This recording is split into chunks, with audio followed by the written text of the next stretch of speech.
Guys welcome to our channel education की by Ram sir. तो हम लोग आज गैस क्वेश्चन समझते हैं। गैस का it is the combination of balls law and Charles law. इस यानी कि ये बॉल नियम और चार्ल्स नियम के सम्मिलित रूप को गैस इक्वेशन गैस समीकरण कहते हैं। अकॉर्डिंग टू बॉल्स लॉ यानी बॉल्स नियम के अनुसार वॉल्यूम क्या होता है, प्रेशर के विलोमानुपाती होता है। और इसमें आयतन भी को वॉल्यूम को हिंदी में आयतन कहते हैं, प्रेशर को हिंदी में दबाव कहते हैं। और इसमें क्या होता है, आयतन जब बढ़ेगा तो दबाव घटेगा, और दबाव बढ़ेगा तो आयतन घटेगा। यानी volume will increases then pressure will be decreases, volume will be decreases then pressure will be increases. तो और कांस्टेंट का टेम्परेचर क्या होगा, कांस्टेंट होगा। अकॉर्डिंग टू चार्ल्स लॉ यानी चार्ल्स नियम के अनुसार वॉल्यूम क्या होगा, टेम्परेचर के डायरेक्टली प्रोपोर्शनल होगा। इसमें क्या होगा, प्रेशर कांस्टेंट होगा। मतलब यहाँ पर आयतन जो होगा तापमान के समानुपाती होगा। वॉल्यूम बढ़ेगा तो तापमान भी बढ़ेगा, वॉल्यूम घटेगा तो तापमान भी घटेगा। तो ये और इसमें दबाव स्थिर रहेगा। अब एडिंग बोथ इक्वेशन, तो यहाँ पे हम लोग क्या करेंगे, बॉल्स के नियम बॉल्स लॉ और चार्ल्स लॉ को अगर मिलाते हैं यानी ऐड करते हैं, जोड़ते ऐड करते हैं, तो यहाँ पे V directly percent to T by P हो जाएगा। और प्रोपोर्शनल जब साइन जब होता है तो इक्वल के कांस्टेंट मल्टीप्लाई हो जाता है। तो वी इक्वल टू के इंटू टी बाई पी। तो यहाँ पे क्या हो जाएगा, पी वी इक्वल टू के टी। तो पी वी बाई में के क्या होगा, इसके डिवाइड में आ जाए, टी क्या डिवाइड में आ जाए, तो P V by T equal to K, यानी कि पी वी बाई टी। तो अगर हम लोग चार्ल्स गैस इक्वेशन के फॉर्मूला को देते हैं तो पी वी बाई में टी यानी कि P one V one by में T one equal to P two V two by T two. तो आप बोलेंगे कि पी वन क्या है, तो पी वन जो होगा इनिशियल प्रेशर होगा, वी वन क्या होगा, इनिशियल वॉल्यूम होता है। इनिशियल प्रेशर को क्या बोलते हैं, प्रारंभिक दबाव। इनिशियल वॉल्यूम क्या बोलते हैं, प्रारंभिक आयतन। और टी वन का इनिशियल टेम्परेचर को क्या बोलते हैं, प्रारंभिक तापक्रम। पी टू फाइनल प्रेशर क्या बोलते हैं, अंतिम दबाव। वी टू फाइनल वॉल्यूम क्या बोलते हैं, अंतिम।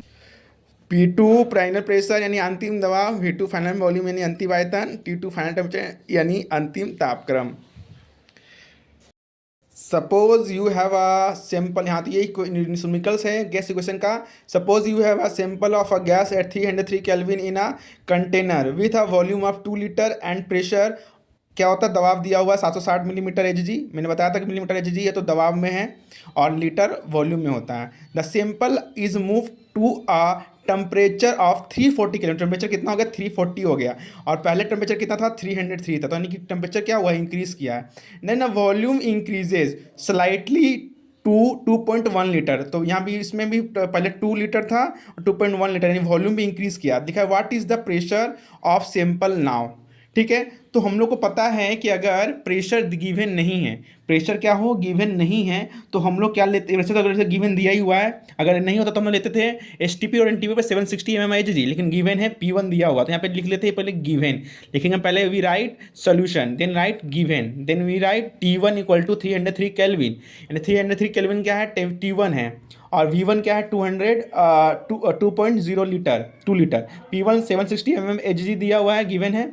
T2 340 केल्विन दिया हुआ है, V2 2.1 लीटर दिया हुआ है। P2 फाइंड आउट करना है। तो अकॉर्डिंग टू गैस, क्योंकि यहाँ पे पेरीमीटर्स क्या है, 3 पेरीमीटर से प्रेशर, वॉल्यूम एंड टेम्परेचर। लेकिन हम लोग जब पढ़े थे चार्ल्स लॉ में, तो उसमें वॉल्यूम और टेम्परेचर था, यानी 2 पेरीमीटर्स और गिवन था। और बॉयल्स लॉ में क्या था, प्रेशर और वॉल्यूम गिवन है। तो इसलिए according to gas equation P1 V1 by T1 equal to P2 V2 by T2। then we are putting the value of P1 V1 T1 P2 V2, and you have to find P2 V2 value you have to put and T2 value. तो यहाँ T2 all जब हम लोग अगर value से put कर लेते हैं, सभी वैल्यू को रख देते हैं उस जगह पर, तब हम लोग क्या करेंगे, P2 कैलकुलेट करेंगे। तो P2 को कैलकुलेट करने पर हमको हम लोग को क्या मिलेगा, 812 mm/Hg, जो कि अप्रॉक्स है। ठीक है, I hope you all understand. If you have any question regarding this topic and numericals, you can ask in comments. Thank you for watching.